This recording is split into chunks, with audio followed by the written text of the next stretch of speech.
Hello everyone, I'm your friend Dr. Rashi. I welcome you to Rashi Rise and Shine. अगर आप यहाँ नए हैं तो मैं आपको थोड़े से चैनल के बारे में बताना चाहूँगी। यहाँ आपको मिलते हैं नेचुरोपैथी ट्रीटमेंट्स जिससे आप अपनी हेल्थ को नेचुरल वे में फिट एंड फाइन रख सकते हैं और साथ ही साथ law of attraction, law of assumption के वीडियोस जिससे कि आप अपनी जो भी डिज़ायर्स हैं आपकी लाइफ में उन्हें आप चुटकियों में पूरा कर सकते हैं और काफ़ी साइंटिफिक एंड लॉजिकल वे में आपको सारा कुछ डिटेल में बताया जाता है। सो आई वेलकम यू अगेन। और आज का जो वीडियो है, आज का जो टॉपिक है वो मुझसे पर्सनली रिलेटेड है। आज मैं आपके साथ अपना एक ऐसा मैनिफेस्टेशन ही कहूँगी जो मैं शेयर करने वाली हूँ जिससे आपको अंदाज़ा लगेगा कि ये लॉ है। Law is working every time, आप चाहे माने ना माने लॉ तो काम कर ही रहा है। जैसे लॉ ऑफ ग्रेविटी वर्क करता है उसी तरह से आप देखेंगे कि आपने आज तक जो कोई भी लाइफ आपकी भी चल रही है वो आपका एक मैनिफेस्टेशन ही है। अगर आप उसको पीछे जाके थोड़ा सोचेंगे कि कैसे आपने खुद के लिए अपनी करंट रियलिटी को क्रिएट किया है। सो इसी को बताते हुए मैं आपको बताती हूँ कि कैसे कुछ इंसिडेंट्स आपकी लाइफ में होते हैं और उन इंसिडेंट्स से आप इतना अफेक्ट हो जाते हैं, वो आपके दिमाग में या मन में ऐसी छाप छोड़ देते हैं कि आप उसी को साथ लेके चलते हैं और उसी से अपनी रियलिटी को उसी वे में बनाने लग जाते हैं। तो बात है ये कुछ साल पहले की। आज से 6 साल पहले अनफॉर्चुनेटली मैंने अपना मम्मा को खो दिया था।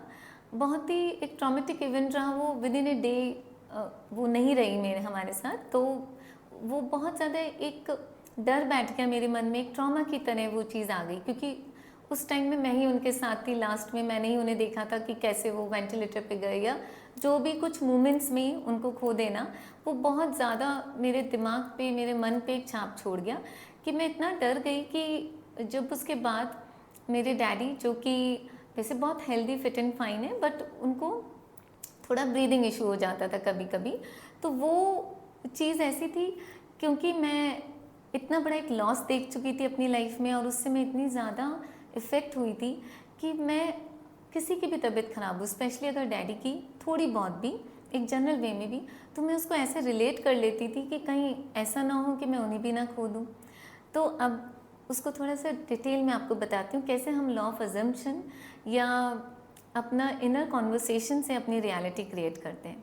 कभी भी रात को ऐसा होता कि लेट नाइट कई बार इंडाइजेशन होता है या कई बार जनरल वे में अगर कोई ब्रीदिंग इशू हुआ डैडी को और वो उठ के बैठ जाते थे और जब मुझे पता चलता कि उनको थोड़ा ब्रीथ करने में प्रॉब्लम आ रही है, वो नॉर्मल नहीं फील कर रहे हैं, तो उस टाइम में क्योंकि भैया वगैरह सब बाहर रहते थे, मैं और डैडी होते थे और मामा को हम खो चुके थे, तो इसलिए मुझे ऐसे लगता था कि डैडी को अब ठीक रहना चाहिए, उन्हें कुछ हो ना जाए। तो उस टाइम रात को जैसे 1:30 बजे 2 बजे, और अगर मैं उन्हें ऐसा देख रही हूँ कि उनको प्रॉपरली सांस नहीं आ रही है, उनको थोड़ा अनईजी फील हो रहा है, तो मेरा माइंड कैसे काम करता था, मैं विद इन सेकेंड्स ये सोच लेती थी कि अब डैडी को कहीं ऐसा ना हो कि तुरंत हॉस्पिटल ले जाना पड़े, कहीं ऐसा ना हो उन्हें आईसीयू ले जाएंगे, कहीं उन्हें वेंटिलेटर पे ना ले लें, या ऐसा ना हो कि जब तक कि मैं इन्फॉर्म कर रही हूँ भैया को, भाभी को या छोटे भैया को, जब तक वो आएंगे ऐसा कुछ ना हो जाए, कोई अनहोनी घटना ना हो जाए। क्योंकि जो मम्मा के साथ हुआ था, मैं उस डर में थी कि फिर से वो क्रिएट ना हो जाए।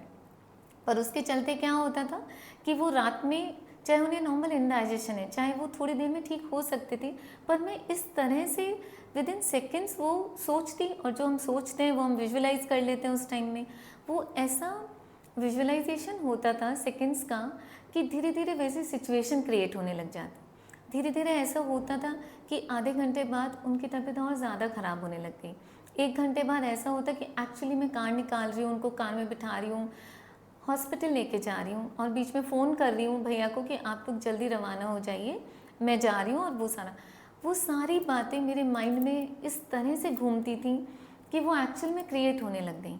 एक्चुअल में ऐसा हुआ कि आईसीयू में गए डैडी, एक्चुअल में ऐसा हुआ कि डॉक्टर्स ने कहा कि सारे टेस्ट करने होंगे, हम देखते हैं क्या प्रॉब्लम है, ऐसे ऐसे। तो वो बिल्कुल वैसी ही रियलिटी क्रिएट होने लगी।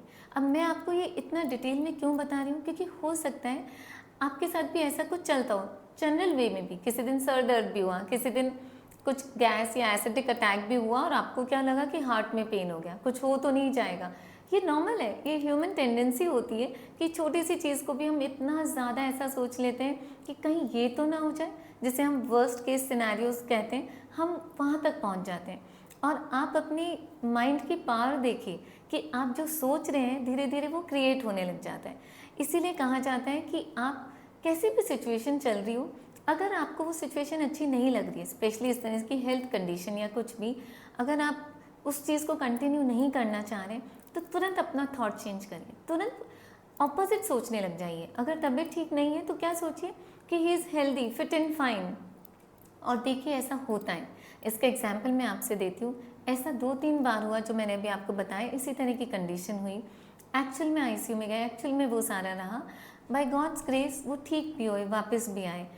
पर जैसे ही मैंने इस चीज़ को कॉन्शियसली समझा कि मैं ये क्या कर रही हूँ, मैं इस तरह से सोच के तो और ज़्यादा वर्स चीज़ें कर रही हूँ। जैसे ही मैंने समझा कि ये तो लॉ ऑफ अजम्पशन है, या ये तो लॉ है, हम जो सोचेंगे वो चीज़ होगी, और बाद में हम ये प्रूव करते हैं कि देखा मैंने कहा था ना कि उनकी तबीयत ठीक नहीं है, देखा मैंने कहा था ना ऐसा हो जाएगा, देखा मैंने कहा था ना कि वो हॉस्पिटल होंगे। मैंने समझा और मैंने अपने आप को रेक्टिफाई किया। मैंने तुरंत सोचा कि मैं क्या चाह रही हूँ। मैं अपने डैडी को हेल्दी देखना चाह रही हूँ। मैं ये चाह रही हूँ कि उनको ये प्रॉब्लम जो भी अभी हो रही है वो तुरंत ठीक हो जाए। ठीक है, कोई भी मेडिकल कंडीशन होती है, चाहे वो कुछ ऐसा खा लिया जिसकी वजह से इंडाइजेशन हुआ है, या गैस या ब्लोटिंग हुई है, इट विल टेक थोड़ा सा टाइम लगेगा ठीक होने में।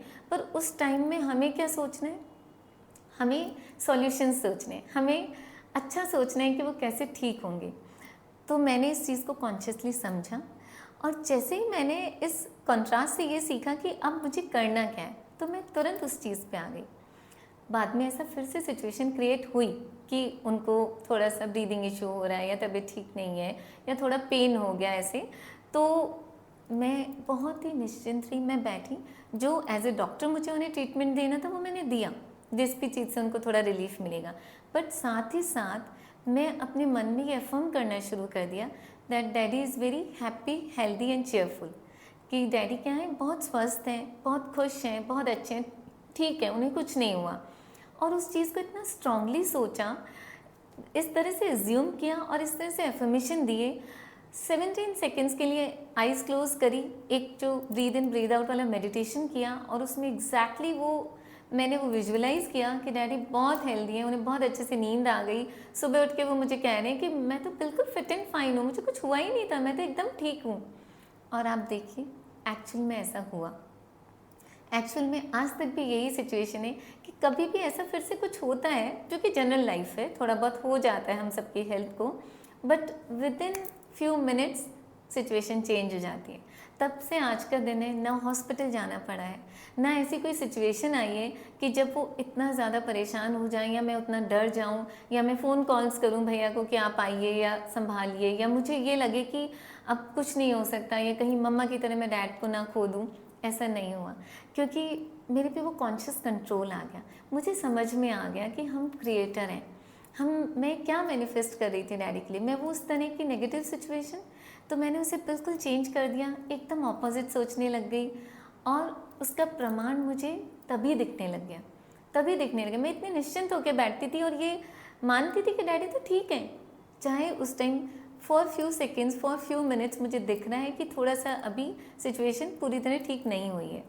तो मेरा इस बारे में ये कहना है कि ऐसा नहीं है कि आप law of attraction, law of assumption मानते हैं तो आप कोई मेडिकल ट्रीटमेंट नहीं देंगे। ऐसा नहीं है कि उस टाइम में जो भी, अगर उनको एक बार बीपी चेक करना है या शुगर चेक करना है वो नहीं करेंगे, वो आप करिए, वो ज़रूरी है। इतना तो हमें कॉन्शियसली समझना चाहिए कि बाय चांस अगर कोई पेशेंट है जो डायबिटिक के हैं या हार्ट पेशेंट है, तो आप उनका बीपी लीजिए, जो भी मॉनिटर करना है वो करिए, जो मेडिसिन देनी है वो ज़रूर दीजिए। पर साथ ही साथ ये हमेशा ध्यान रखिए कि देयर इज़ हायर कॉन्शियस जो वर्क कर रही है, और कैसे हम अपनी क्रिएटिविटी, अपने law of assumption, law of attraction के थ्रू सिचुएशंस को चेंज कर सकते हैं। आज के टाइम में अगर आपकी कोई हेल्थ कंडीशन चल रही है या आपकी कोई लव्ड वन की, तो आप हमेशा अच्छा सोचिए, हमेशा वो सोचिए जो आप एक्चुअली उनके लिए चाह रहे हैं, आप उन्हें हेल्दी देखना चाह रहे हैं, तो तुरंत वो आप एज्यूम करिए, तुरंत वो विजुअलाइज करिए, और अपने उस थॉट की पावर देखिए कि कैसे वो रियलिटी में आता है। जैसे मैंने ये चेंज किया यहाँ से, तो मेरी रियलिटी चेंज हो गई। आप भी करिए, बहुत मुश्किल नहीं है, पर थोड़ा कॉन्शियस होना होगा और देखिए कैसे आप बड़ी से बड़ी सिचुएशंस को चेंज कर सकते हैं। मैं यही कहूँगी कि ये इन चीज़ों में से आप भी निकालिए कि कहाँ आप अपना इनर कॉन्वर्सेशन गलत कर रहे हैं, कहाँ आप अपने अजम्पशन गलत कर रहे हैं और उसको करने के बाद में खुद से प्रूव कर रहे होते हैं कि देखा मैंने कहा था ऐसा होगा इसलिए हो गया, जबकि वो इसलिए हो रहा है क्योंकि आपने वही सोचा, वही कहा और अब आप उसको ढूंढ रहे हैं कि वैसा होना चाहिए। तो देखिए उस चीज़ को सही करने से ज़्यादा अच्छा है ना आप वहाँ पे गलत प्रूव हो पर आपकी करंट रियलिटी अच्छी हो जाए। तो इसी तरह से आप भी ये सब थोड़े थोड़े चेंजेस अपने में लाइए और एक अच्छी हेल्दी खुशहाल ज़िंदगी की तरफ आगे बढ़िए। मिलती हूँ मैं आपसे इसी तरह के नेक्स्ट मैनिफेस्टेशन में और नेक्स्ट सक्सेस स्टोरी के साथ में। आप अपना ध्यान रखिए तब तक और मैं जल्दी आपसे एक नए टॉपिक के साथ मिलूँगी। Thank you so much.